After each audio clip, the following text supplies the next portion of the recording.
two numbers, 56 and 48. 56 is the Bill Prenatt sales story. I've been selling for 56 years. And so what I tried to do in this presentation is to take why people seem to be successful. Why are some people more successful at sales than others? What is it that they do to be more successful, and how do they do it? So I'm going to answer those three questions in my presentation today. That's the 56. The second number, 48, is a number of obsolete sales books that I have in my sales library at home.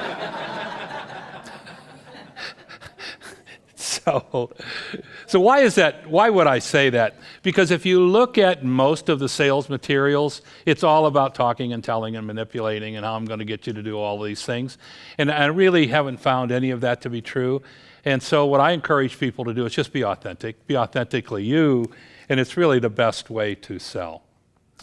So here's my definition of selling. It's the basic principle of salesmanship, an abiding interest and inspired insight into the needs and wants of people. And I have found that works for me. The acronym there, ABMNF, refers to always be making new friends. Right? So whenever you're out, whatever you're doing, you should be available and you should always be interested in making new friends. So let's start with the why question. What I've seen over the years is that there's been a transition from transactional selling to becoming more valuable. And so today, in order for us to be successful with our growing our business, we have to be value-able. People who are buying from us need to see that we are valuable to their business. Secondly, we have to blast out of our comfort zone. You know, many of us are used to being in this particular place. In order to be successful in sales, you've got to shed that and be authentically you. So what I encourage, and it's a concept that I call the G-myth power compared to like the E-myth power, is there's three things that you need in order to be successful. Technical knowledge of your industry. You have to have the systems that support what you're trying to do, and you have to have persuasive ability in order to do that, and I'll show you some things along those lines. You'll notice the little pluses on each one of those. All of those are multiplied, though, by your drive to achieve. So, you know, you can have those other three things, but if you're not driven to achieve, then chances are you're going to have a problem with your revenue. So our good friend Dale Furtwängler, I guess probably Dale a couple of years ago now, introduced us to this topic. So you have to sell with confidence. And if you haven't read Dale's book on confidence, I would suggest you do. But Dale outlines for us there what we need to be thinking about. But if you're not selling with confidence, I suggest that you purchase Dale's book. And I don't have time to cover all that today, but you can't go wrong. The other thing is you have to bring the best version of you can when you're meeting people and when you're making calls. You can't, just because you're having a bad day, or just because the call before that wasn't a good call, that doesn't give you the right to bring a bad version of you. So if you go in calling on people and you're pessimistic about things, likely you're going to have a problem. So you want to make sure that you bring the best version of you and that you're optimistic. So what is it that people do? Single biggest mistake that most people do is they try to get around to selling. I'm going to get around to selling. No. Selling is something that should be your top priority all the time, every day. I don't care what you're doing, you should always be selling. So if you're waiting to the day when you actually have time to sell, likely that'll never occur. You have to be selling all the time. Most people don't realize that selling is just a numbers game. There's only a handful of things that I've outlined here that you have to do. Where most people tend to go wrong is they set these aloof sales goals. What you really need is specific activity-oriented numbers that drive the things that you want to achieve. So the number of calls that you're going to make, the number of new customers you're going to make, whatever those numbers are that drive your business, you need to focus on those numbers. The other thing is you have to balance the numbers. So it doesn't do you any good at all to have a whole bunch of people on your list if it's poor quality. Or it doesn't do you any good to have a few poor quality people if you're not balancing them with the right number.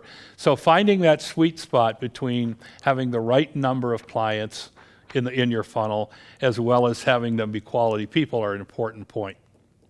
So how is it that some people are more successful? First of all, they understand that there is a process at work. It starts with suspecting, prospecting, We come up with potential buyers, we eventually get buyers, and we convert those buyers to clients. But unfortunately, most of us are doing that in a manual way, and this gets to the point of being automatic. So on your table there, you have a handout that I would appreciate if everyone, it looks like this. There should be enough for everyone there.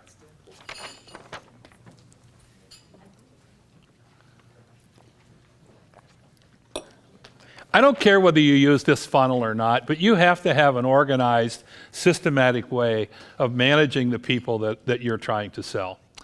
So if you look on the left-hand side, it says step 1, step 2, step 3, right? You see those along the left-hand side. Step 1 is the universe. That's what I call the marketing aspect of what you want to do.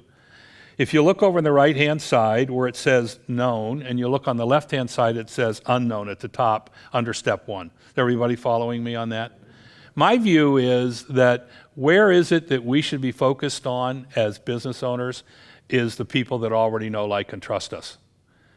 That's the people that we can, because you can't do it all. The left-hand side, the unknowns, you need to decide, are you going to find them or are they going to find you? Because it's a different strategy, and then you need to hire people to do that. I don't really believe that as small business owners, we can do the marketing that we need to do in our business. And my view is, and we practice it in our business, is I'm going to find people who know a lot more than I do about how to do that left-hand side. But the process of having effective marketing boils down to this slide. So how do you move people from being cold to warm to hot to boiling fans? You're going to do that in a systematic way. I'm going to hire that done. Other than the people that already know, like, and trust me, I'm going to work that like crazy. So that's who I'm going to focus my attention on, and I'm going to hire the rest of it to be done. Steps 2 and 3 on your list there is what I would call, I'm not going to talk about marketing, it's a whole different deal, and we've got a lot of people in the room who do marketing, so I want to focus on the sales part of getting things done. Here are the things that I have found work for successful sales calls. Customers talk more than sellers. Sellers ask more questions. Sellers talk about products and solutions later, and sellers learn the buyer's roles. So this is my proprietary approach to working through that system, and I'm going to take you through the individual steps by using examples on the how. First of all, selling is about trust, right? If you're going to sell people, they have to trust you, and so that takes time. I find a lot of people try to make a call and they think they're going to get an order. I didn't get a $6 million order by thinking I wanted to get a $6 million order. I got it by building trust. And I encourage you to not be desperate. Don't call on people as if you're desperate, but call on people to get another call and build trust with them. You need to understand that buyers are motivated by two things, either desire for gain and fear of loss. It's important that you understand what that is that you're selling into. Also, it's important that you understand roles. Most selling situations, there are multiple buyer roles. We don't think enough about what are those roles that those people are designed to do. And I'm giving you some examples of that. But so this is an example of the economic buyer role. Who is it that controls money? If it's a multiple buyer situation, so you need to know what is their role. If it's a user buyer, what is their role, right? Or if it's a technical buyer, what is their role? But when you're making calls on people, this should all be thought about in advance. You cannot, with the internet today, make calls on people and not know this before you ever meet them. You know, you've got to either find that out through LinkedIn, through whatever investigating you're doing, but you have to understand what these roles are. Otherwise, you're talking to people about the wrong things. And so it can be a very fatal mistake. But the single biggest thing that I see is people are doing too much talking and we're not asking enough questions and truly listening. Open-ended questions, who, what, where, when, why, tell me about, are the things that generally engage people in what you want to do. This is something that I've learned over the years. I call it EGO questions. They're in this order. I'm going to first engage with people. I'm going to show genuine interest in my questions, and then I'm going to talk about opportunities third. Why? Because I have to first of all build trust with people in order to have these conversations. So I'm going to organize my questions, And if you don't have a questions library, I would really encourage you to develop one. So I have a questions library of 250 questions. So when I'm making a call that I've built over the years, I select from that library what questions I'm going to ask based on this individual situation. So for you, engage questions, examples, what's the newest trend in your industry? How much time do you have today? Questions that are not harmful, but I'm going to engage people in a conversation. Genuine interest questions. How do you reach your prospects? What questions do you hear most from your customers? So it sounds like your customers want to use a lot of options. Is that correct? So I'm going to engage them in questions around that, and then I'm going to ask them about opportunities questions. What if there was a way to? I'm interested in your reaction to. What if you meet with your owner and look at a sample? So all of these things are leading to getting them to tell me more about what they're trying to accomplish. One of the biggest things that I would encourage people to remember is people are not buying based on facts. We tend to think that we have all of these great facts that we're going to present to people. It's a well-known fact that people are buying based on emotion. And so it's important that we understand the difference between features and benefits. Benefits are what something does. Features are what it is. So all of the things that you're so proud of that you like to tell people about, when you keep talking about that, you're building resistance into the sale, right? So talk about things that are benefit-oriented, that are values of the feature to the customer, not the things that are characteristic of your product or service.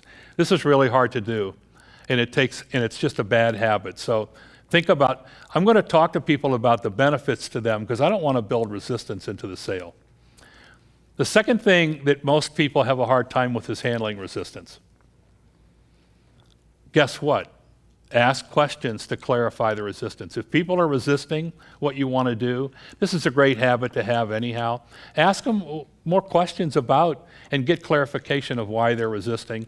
Paraphrase the resistance with them, and then respond with benefits and ask for next steps. This is something that's like tattooed on my forehead when it comes to getting things done with clients. I can't imagine handling resistance any other way after all these years. So effective paraphrasing, it states the customer's need behind the resistance, not the negative aspect of the resistance itself. And the thing I would like to leave you with is this. Wally Whipple, who was one of the top salespeople that I worked with in my last job, said that when selling ceases to be fun, selling ceases. So in order to really be an effective salesperson, you have to have fun. It has to be fun. If it's drudgery, if it's work, if you're going in there, it shows through to people, right?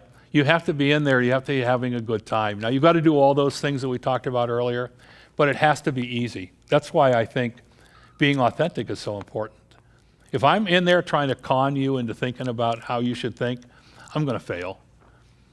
So that's pretty much it. What questions do you have for me?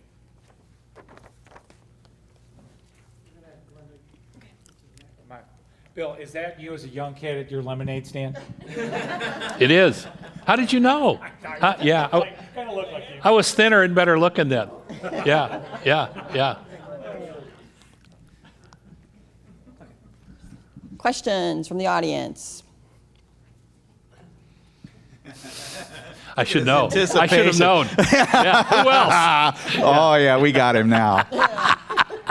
So I want to ask, Bill, throughout your career, in the beginning, in your sales process, were you trying to go in and close that deal, and has that evolved now to where you are, and that is developing the trust and trying to help that person and being more consultative? So has it evolved with you like that? It's a great question, Jim.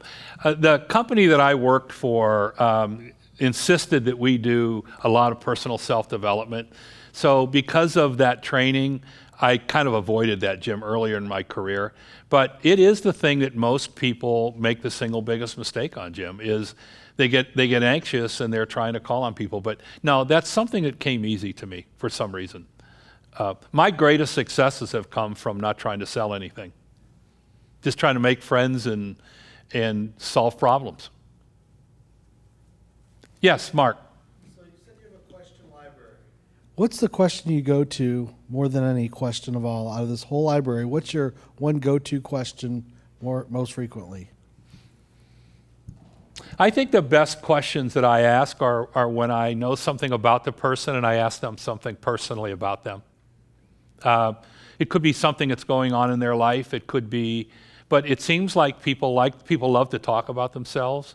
And so when I engage them in a question around them, around their family, around something about their business, that's the thing that seems to resonate most. Not all the technical stuff that you might think of. Yes. Hello. So our strategy right now is to go door to door and pass out our flyers. And sometimes there is a homeowner home, and so we can kind of they'll ask to do a home estimation on the spot. I feel like I find myself whenever I'm doing that, it's not as structured as I'd like, opposed to scheduling something. So do you have any tips on how we can kind of bring some structure into that so that we're not surprised and we can kind of have a little bit more control over that? First of all, kudos to you for doing that. It's a tough way to grow your business.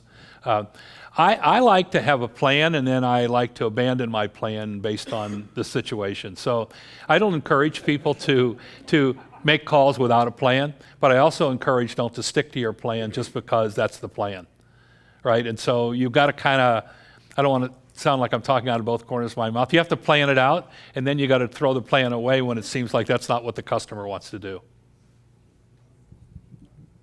When you meet potential clients for the first time, what goals do you have for that meeting? Get another meeting. It's a good plan. Yeah, yeah. Bill, thank you. When you spoke earlier about speaking in benefits to the client, talk to me a little bit about how you actually do that transition. Do you draw out of the client some information and then repackage that and send it back to them, or is that something that you're kind of drawing down yourself? Great question, Dan. So I would encourage you, if you don't have a short list of benefits in your business, I would encourage you to develop them.